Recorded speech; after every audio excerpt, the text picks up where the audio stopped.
Particularly girls' schools are also not having toilets. We have made a big survey and we have identified more than 1,400 schools where the toilets are to be made immediately based on a survey. Apart from that, they are going to further identify and we have to complete this toilet constructions and our government's program that there should be no school without toilet. That is the program.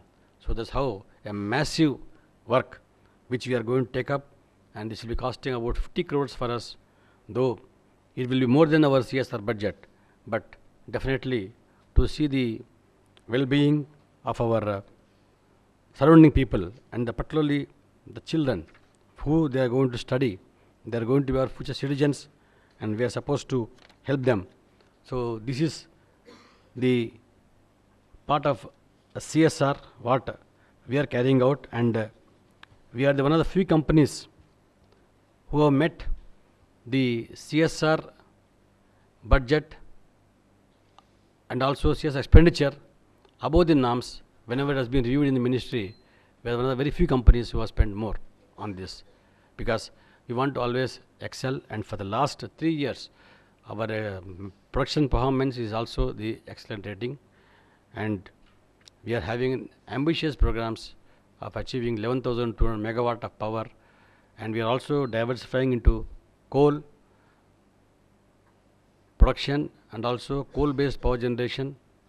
Apart from being leaders in lignite, also we are already entered into solar and also wind, which is again a green energy. So with all these programs, and also we are also trying to acquire coal assets abroad, and we have got also offers from 3 different countries: Mozambique, Indonesia and Australia. And also we are also thinking to grow at a faster rate by acquiring any power plants also. For that also EVA has been issued. So we want to grow at faster rate, the speed and growth. So definitely we hope, and I must thank Professor Mishra ji for inviting me to this session and also giving me an opportunity to share with you. I only wanted to share what we have done at our place. So I once again say that thank you all for patient hearing. Thank you. Thank you, sir. Neyveli Lignite Corporation and your eminent leadership will surely serve as an inspiration to organizations in developing their own CSR frameworks. And we really thank you for sharing your experiences and efforts towards implementing CSR despite all the odds. And it surely is important for organizations to realize CSR goals to address each aspect of its triple bottom line, that is the people, profit, and planet. See, NLC is the leading organization in South. It is modeled on the pattern of TVA of the US, which was set up in 1928 with Mr. Roosevelt as the president, and then that concept came to India, and in India we had DVC, and here in our South we have NLC. Unfortunately, DVC is not doing well, but NLC is surging ahead, maybe because of a dynamic, CMD. I call him dynamic because if business doesn't work with society, then you find that they go in different directions and conflicts they start. That's how Das Kapital, came from Karl Marx. Times are changing, and business and society are two sides of the same coin. But this is easier to state and difficult to understand. But one person who has done it, and one organization that has done, is NLC. And therefore NLC is the first enterprise in India which has gone beyond the law. Law came in 2013. Before that, on DP, IP was doing survey in 2007. Guidelines were developed. That became a law. But you can understand, law can only take you to some extent. Unless things become voluntary, I don't think the society can go too far. And here in this case, NLC is the first enterprise in India which has set up a chair on corporate social responsibility at the Institute of Public Enterprise. Mr. Sundar Mohan is the chair of that, of the studies. And during 1 year of its coming up, it has generated inputs.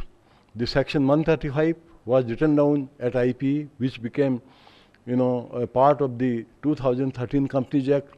New guidelines in DPE have been formulated, which were written down at IPE, which became, guidelines from DPE. And International Political Science Association has set up a working group as a part of the IPSA, and that working group is headed by Institute of Public Enterprise and also under the chair of NLC. That apart, under the chair of NLC, we have 2 doctoral students working on CSR. We have 5 professors working there. We have done 10 consulting studies. 5 papers have been published in international journals, which have had a very citation record. Each paper has been cited at least 15 to 20 times in international journals. So that I think is a big citation record, not only of the institute, and maybe because of the chair, IPE has earned that reputation. Besides that, IPE also does lots of surveys on CSR. IPE works with 13 state governments. I am very grateful. I express this gratitude on the part of all my colleagues here, on the part of the board of directors, where Mr. Madhav Rao, who was the former chief secretary, is the president of the institute, and President Emeritus Dr. P. Rama Rao, who is the chairman of the Indian Institute of Sciences, and also was a part of the Defence Advisory Committee of the Government of India to the President and to Prime Minister. We are very grateful to him for financing the chair to the tune of 1 crore last year, and I request our CMD to help us a bit more. Now 1 crore today we are giving. Thank you. So please. Yes, same, please come here.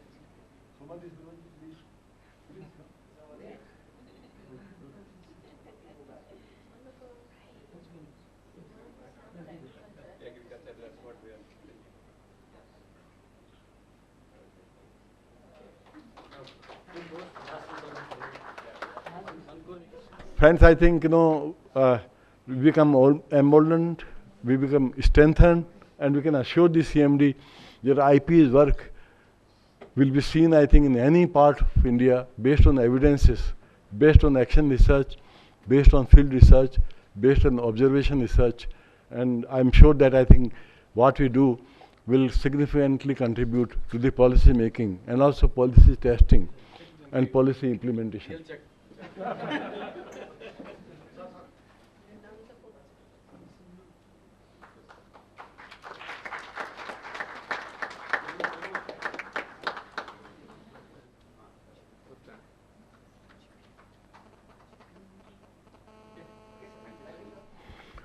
Friends, on this occasion, I request our CMD to release the book on corporate integrity and governance.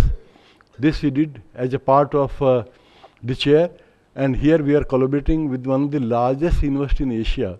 Unfortunately, Indian universities don't figure among first 250 universities also, but this Malaysian university has 10 lakh students on campus with 30 campuses and 20 vice chancellors and 3,000 teachers.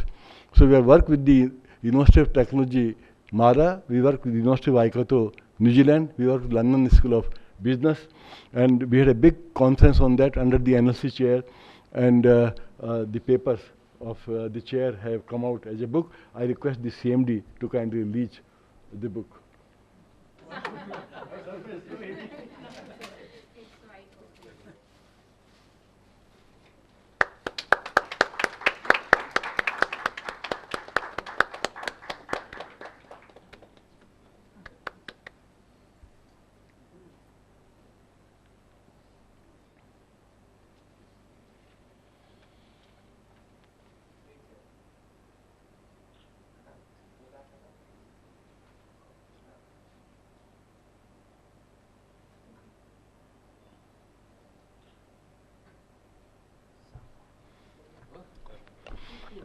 Friends, I have the proud privilege of bring to your notice a very important thing. IP works with the Cabinet Secretariat, and as a part of that work, IP evaluates the work of 79 secretaries of the Government of India, excepting Ministry of Defence, Ministry of External Affairs, and Ministry of Finance.